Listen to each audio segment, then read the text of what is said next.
नमस्कार दोस्तों। आज का मेरा ये वीडियो ज़्यादा ड्रामेटिक नहीं होगा, बल्कि कुछ फैक्ट्स को लेकर हम बात करने वाले हैं। कुछ डरा देने वाले फैक्ट्स।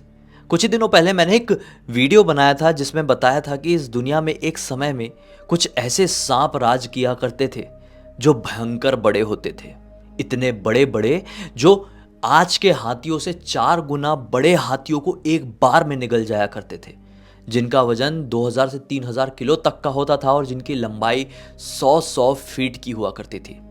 अगर आप लोगों ने कभी एनाकोंडा के बारे में सुने हुए हैं, ये फिल्मों में दिखाया जाने वाला एक सांप होता था, तो एनाकोंडा भी उन सांपों के सामने कुछ नहीं था। कुछ ऐसे फैक्ट्स थे, कुछ ऐसी दंत कथाएं थी जो ये बताती थी कि ऐसे सांप एक समय में इस पृथ्वी को छोड़ दिए और डीप सी में जाकर रहने लगे।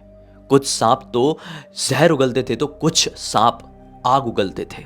आग उगलने वाले उन सांपों को लेवायथन कहा जाता है और वो समुद्र की अनंत गहराई में रहकर सो रहे हैं, एक असीमित काल तक के लिए सो रहे हैं। जब वो जागेंगे तो पूरा समुद्र जो है वो पलट जाएगा और इस दुनिया में उथल पुथल सब कुछ मच जाएगी, सब खत्म हो जाएगा। तो ये तो हो गई कुछ ऐसी दंत कथाओं की बात जिनका वर्णन हमारे इधर तरफ, हमारे इंडिया की तरफ नहीं मिलता है। लेकिन आज हम कुछ ऐसी दंत कथाओं के बारे में बात करेंगे, कुछ ऐसी लोक कथाओं के बारे में बात करेंगे, साथ ही साथ कुछ ऐसे पुराणों के बारे में भी बात करेंगे जो सीधे सीधे ये बताते हैं कि जी हाँ, कुछ ऐसे सांप थे, कुछ ऐसे विशालकाय जीव थे जो कि पृथ्वी में राज तो करते थे, लेकिन फिर पृथ्वी का वातावरण उनको एक टाइम के बाद सूट नहीं किया और वो एक अलग दुनिया में चले गए। उस दुनिया का नाम है नागलोक। और आज वो दुनिया इतनी ज्यादा विकसित है कि हम इंसानी सभ्यता के लोग उतना सोच भी नहीं सकते। कहा जाता है कि वहां के जो नाग हैं वो हीरे मोती के ऐसे जवाहरात पहनते हैं, ऐसे घरों में वास करते हैं कि हमारे इमेजिनेशन के परे है वो चीज़। वहाँ का समय चक्र भी बहुत अलग है। जिस प्रकार से यहाँ का समय बहुत सीधा सीधा चलता है, अभी 2 बजे फिर 3 बजेंगे, वहाँ का समय चक्र कुछ ऐसा नहीं है। शायद वो लोग, वो दुनिया एक 3 डायमेंशनल हिसाब से नहीं चल रही है, वो एक अलग डायमेंशन है। कुछ ऐसे रास्ते मिले हैं, कुछ ऐसे रास्ते इस दुनिया में फाउंड हो चुके हैं, जिन रास्तों को पकड़े आप तो सीधे सीधे उस दुनिया में पहुंच जाएंगे, उस नाग लोक में पहुंच जाएंगे। आज के इस वीडियो में क्लियर कट आपको बताऊंगा वो रास्ते कहाँ पर है, क्या नाम है, कैसे आप उन रास्तों तक पहुंच सकते हैं। बड़ा आसान है भाई, एक रास्ता तो मध्य प्रदेश में, एक रास्ता उत्तर प्रदेश में, सब बताऊंगा मैं। लेकिन उससे पहले नागलोक जिन लोगों को नहीं पता, मैं थोड़ा समझा देता हूँ एक बेसिक कंसेप्ट से। हम लोग क्या समझते हैं, हमारे ये पृथ्वी लोक है, ठीक है, हम जिस लोक में रह रहे हैं, जिस दुनिया में रह रहे हैं, उसका नाम है पृथ्वी लोक। पृथ्वी के नीचे क्या है? पाताल लोक। साइंटिफिक चीज़ों में मत घुसना। साइंस के हिसाब से क्या है कि हमारी जो पृथ्वी है उसको खोदेंगे तो लावा निकलेगा, फिर खोदेंगे फिर चट्टान निकलेगी, और एक टाइम के बाद साइंस हार मान जाता है।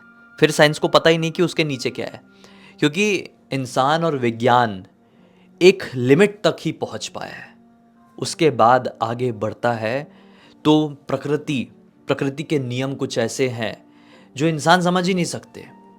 तो हमारे पुराणों के हिसाब से पृथ्वी लोक के नीचे डायरेक्टली पाताल लोक नहीं आता है। पृथ्वी लोक के नीचे 7 अलग अलग लोक हैं।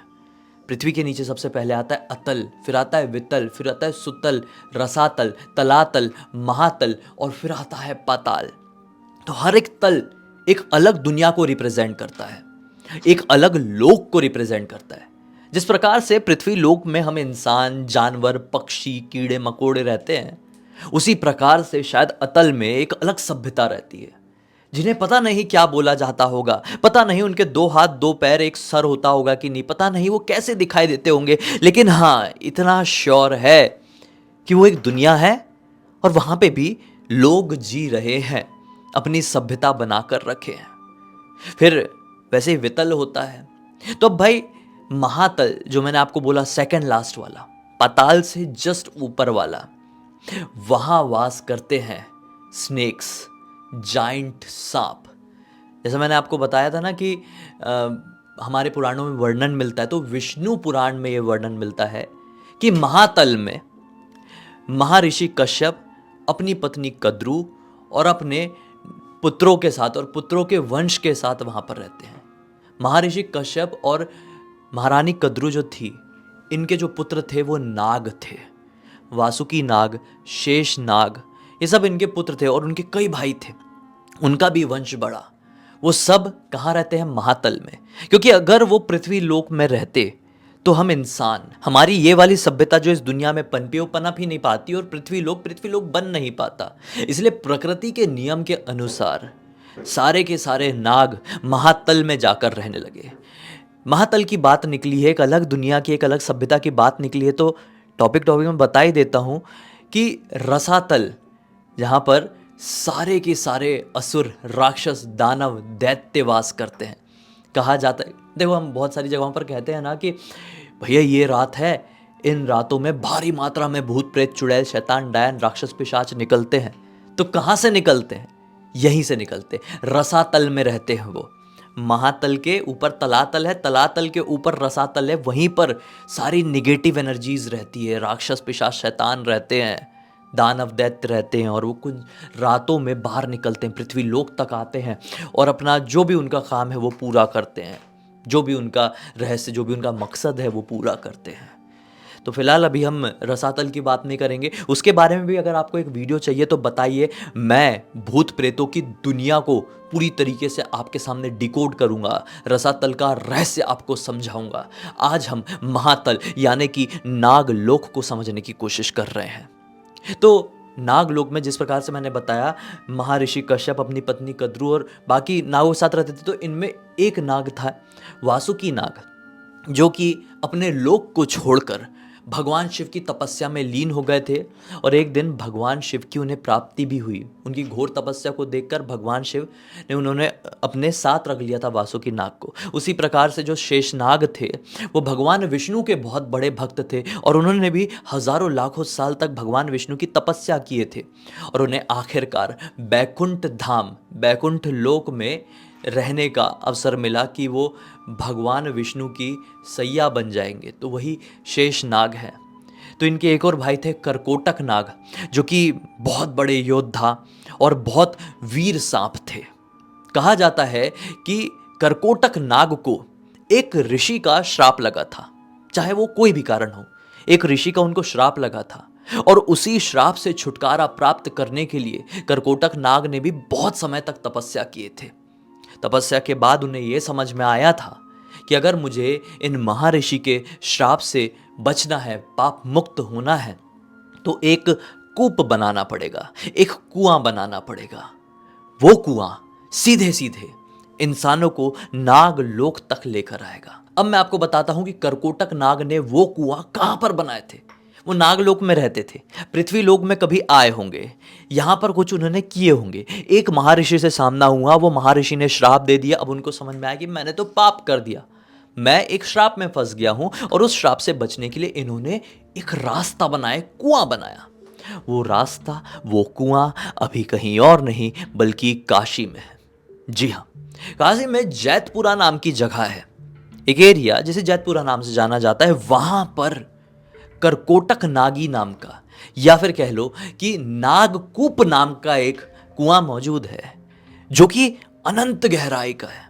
कई वैज्ञानिक आ गए, कई शोधकर्ता आ गए, लेकिन कोई भी उस कुएं की गहराई पता ही नहीं लगा पाया, किसी को समझ में नहीं आया। सबसे बड़ी बात यह है कि किसी को यह भी समझ में नहीं आया है कि वो कुआं कब बनाया गया था। अब अलग अलग लोक कथाओं में, अलग अलग पुराणों में, जैसा मैंने विष्णु पुराण बताया था, वैसे स्कंद पुराण में भी वर्णन मिलता है कि करकोटक नाग ने वो नागकूप बनवाए थे। उसकी गहराई कैसे कोई पता लगा सकता है? मैंने आपको बोला ना, इंसानों की एक लिमिट है, विज्ञान की एक लिमिट है। जब इनकी लिमिट खत्म हो जाती है तब प्रकृति शुरू होती है। प्रकृति तो है ही, पूरी दुनिया प्रकृति, लेकिन फिर प्रकृति का वो लिमिटेशंस वाली बात है, वो सब कुछ शुरू होता है। तो भाई ऐसे ही प्रकृति के नियम के अनुसार हम इतनी आसानी से तो वो रास्ता डिकोड नहीं कर पाएंगे ना। तो ऐसे ही करकोटक नाग ने वो कुआं बनाए थे और वो कुआं भारी मात्रा में भर जाता है। और क्या होता है ना, कहा जाता है कि वो कुएं के अंदर भी 7 अलग अलग कुएं हैं। हर साल नाग पंचमी में वहाँ के लोग इस कुएं में से एक कुएं का पानी खाली करते हैं, वहाँ पर मेला लगता है और सेलिब्रेट करने के लिए सभी लोग वहाँ पर इकट्ठे होते हैं। कहा जाता है कि जो कोई भी नागकूप को एक बार देख भी लेता है ना, तो सर्पदंश का जो भी उसके जीवन में योग चल रहा है वो सब खत्म हो जाता है। काल सर्प योग की सबसे बड़ी पूजा यहीं पर होती है। कहाँ पर? नागकूप, जो कि वाराणसी के जैतपुरा नाम के क्षेत्र में स्थित है। इसे करकोटक नागी या फिर तीर्थ नागकूप नाम से भी जानते हैं। कुछ लोग कहते हैं कि इसका नाम करकोटक नागी है या फिर नागकूप है, इसलिए बिना मतलब के इसको इतने पुराने इतिहास से जोड़ा जाता है कि करकोटक नाग ने इसका निर्माण किए थे। अगर ये सब ऐसी ही वाली बात होती तो कई साल पहले लिखे हुए स्कंद पुराण में आखिर इसका वर्णन कैसे मिलता है, ये सोचने वाली बात है। सिर्फ इतना ही नहीं, कहा जाता है कि यहाँ पे महर्षि पतंजलि भी नाग के रूप में आते हैं। नाग पंचमी में यहाँ पर वो भ्रमण करते हैं, इस कूप के पास वो भ्रमण करते हैं, इसलिए भारी मात्रा में लोग यहाँ पर पहुँचते हैं। और कुपेश्वर महादेव नाम का एक मंदिर है इस नागकूप के पास, उसकी परिक्रमा करते हैं कि महर्षि पतंजलि की एक बार उनके ऊपर नज़र पड़ जाए, लोगों के ऊपर नज़र पड़ जाए, उनके जीवन में जितनी भी तकलीफ़ है, जितनी भी परेशानी, जितने भी रोग हैं, वो सब ख़त्म हो जाए। इतना सारा यहाँ पर कुछ होता है। तो कई वैज्ञानिक भी यहाँ पर आए हैं और इसकी गहराई नापने की कोशिश की है, लेकिन इसकी आधी गहराई तक भी, वैज्ञानिकों का कहना है कि आधी गहराई तक भी हम समझ नहीं पाए हैं कि आखिर इतना गहरा कुआं कोई कैसे बना सकता है। इसलिए लोग कहते हैं कि इसका रास्ता सीधे सीधे महातल यानी कि नागलोक तक जाता है और वहीं से नाग इस दुनिया में आते जाते हैं।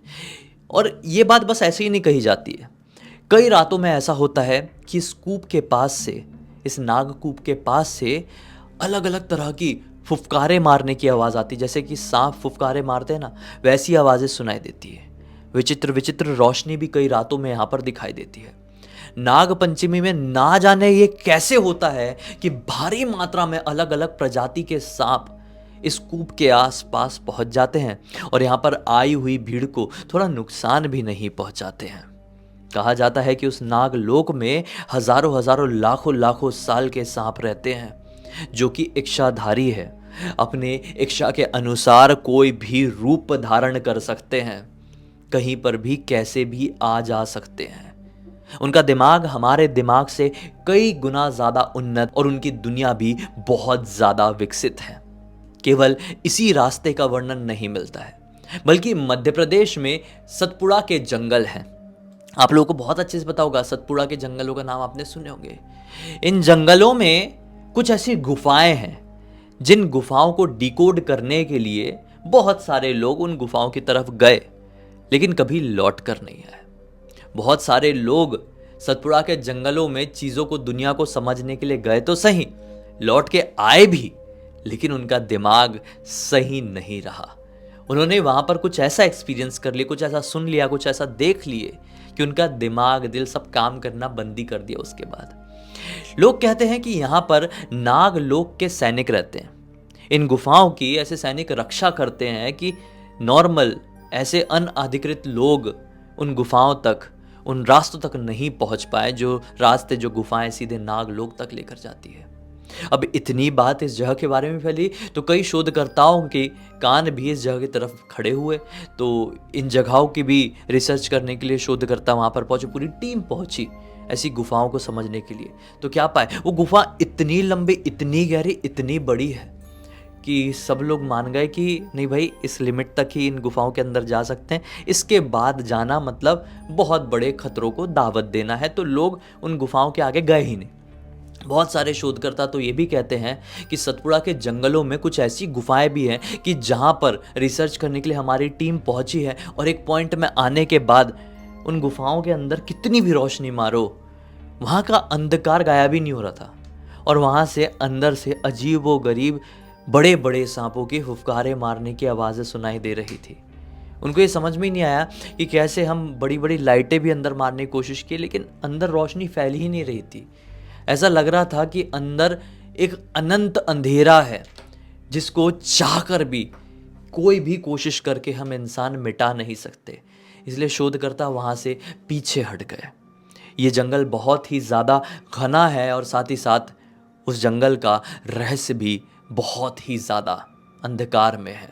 कुंभ में आए हुए कई साधुओं ने यह भी दावा किया है कि उन्होंने सतपुड़ा के जंगलों में भ्रमण करते हुए ऐसे सांपों को भी देखे हैं जिन सांपों की आंखें पूरे इंसानों की तरह होती है और वो सीधे सीधे एक टक लगाए किसी के भी आंखों में देख सकते हैं और किसी को भी अपने वश में कर सकते हैं। कुछ साधु, कुछ ऋषि मुनि ये भी कहते हैं कि हमने सतपुड़ा के जंगलों के जो गुफाएं हैं वहाँ पर ऐसे सांपों को देखे हैं जो कि हमारी सोच से भी ज़्यादा बड़े, भारी भरकम थे। तो क्या ये वही सांप है जो एक समय में पृथ्वी में, पूरी पृथ्वी में राज किया करते थे और यहाँ का वातावरण उनको सूट नहीं किया तो वो महातल यानी नागलोक में चले गए, अपनी एक अलग दुनिया बना लिए हैं और समय समय पर घूमने फिरने के लिए, भ्रमण करने के लिए, जो भी कारण से कहो, वो इन्हीं रास्तों की मदद से पृथ्वी लोक में आते रहते हैं और पृथ्वी के इंसानों को दिखाई देते रहते हैं। भाई एक दो जगह इन बातों का वर्णन मिलता तो ठीक था, हम समझ लेते कि चलो कुछ अफवाहें भी हो सकती है, लेकिन कैसे? अर्जुन जी का भी विवाह नाग कन्या उलूपी से हुआ था, इस चीज का वर्णन मिलता है। जैसा मैंने बताया, महर्षि कश्यप का भी विवाह नागलोक की महारानी कद्रू से हुआ था और कई ऋषि मुनियों और राजाओं की विवाह की भी खबरें मिलती है ऐसी कि उन्होंने नाग कन्याओं से विवाह किए थे। अगर नागलोक, नागों की सभ्यता, नागों की दुनिया में कोई सच्चाई नहीं तो फिर कैसे इतिहास में बार बार नाग कन्याओं का, नाग शक्तियों का वर्णन मिलता है?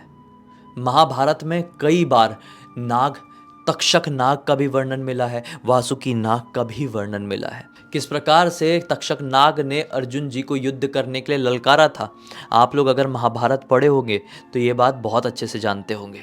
तो अगर हम जैपनीज दंत कथाएं पढ़ें, चाइनीज दंत कथाएं पढ़ें, चाइनीज माइथोलॉजी भी पढ़ें, हम हमारी इंडियन हिस्ट्री समझें, हिंदू पुराण को पढ़ें, तो सारे के सारे धागे एक ही जगह पर जाकर कनेक्ट होते हैं कि इस दुनिया में विशालकाय और उन्नत नागों का राज हुआ करता था और शायद अब वो एक ऐसी अलग दुनिया में रहते हैं जहाँ पर इंसान आसानी से पहुँच नहीं सकते। जिस दुनिया में जाने के रास्ते तो इंसान को पता है, लेकिन उन रास्तों को पार कर पाना लगभग नेक्स्ट टू इम्पॉसिबल है। अगर कभी ऐसा हुआ वो नाग ऊपर आए तो हमारी इंसानी सभ्यता ख़त्म हो जाएगी, इस बात की एक गारंटी है। तो बाकी अब इस वीडियो को यहीं पे ख़त्म करते हैं। मुझे ऐसा लगता है कि मेरा इस वीडियो को बनाने का मकसद पूरा हुआ है। अब आप भी एक चीज़ कर दीजिए, इस वीडियो को लाइक कर दीजिए, शेयर कर दीजिए, क्योंकि बड़ी मेहनत से, बड़ा रिसर्च करके ये वीडियो बनाया हूँ यार मैंने, रेगुलर की तरह नहीं कि किसी के साथ घटी हुई कोई घटना के ऊपर बात करना और फैक्ट्स के ऊपर बात करना बहुत ज़्यादा अलग होता है। अवेयरनेस पहुंचाना, इन्फॉर्मेशन देना, साथ ही साथ मनोरंजन भी ना छूटे, वो एक अलग टफ काम होता है भाई। तो इसी बात पे अब तक इस वीडियो को देख ले तो लाइक ज़रूर कर देना, चैनल को सब्सक्राइब करके बेल आइकन दबा के ऑल के ऑप्शन में क्लिक करना, क्योंकि इसी तरह के हैरान कर देने वाले खौफनाक वीडियोस डेली आप लोग के सामने लेके आता रहता हूँ। इंस्टाग्राम के लिंक इस वीडियो के डिस्क्रिप्शन बॉक्स में मिल जाए, क्लिक करके डायरेक्टली वहाँ पर पहुँच जाना। और इसी तरह की कोई भी कहानी, टॉपिक या जानकारी आप लोग के पास भी है तो लिख भेजना, हो सकता है हमारा अगला वीडियो कल आपके हिसाब से ही बढ़ रहा हो। तो चलिए कल फिर से मिलते हैं, तब तक के लिए बहुत बहुत धन्यवाद। आपका दिन शुभ हो।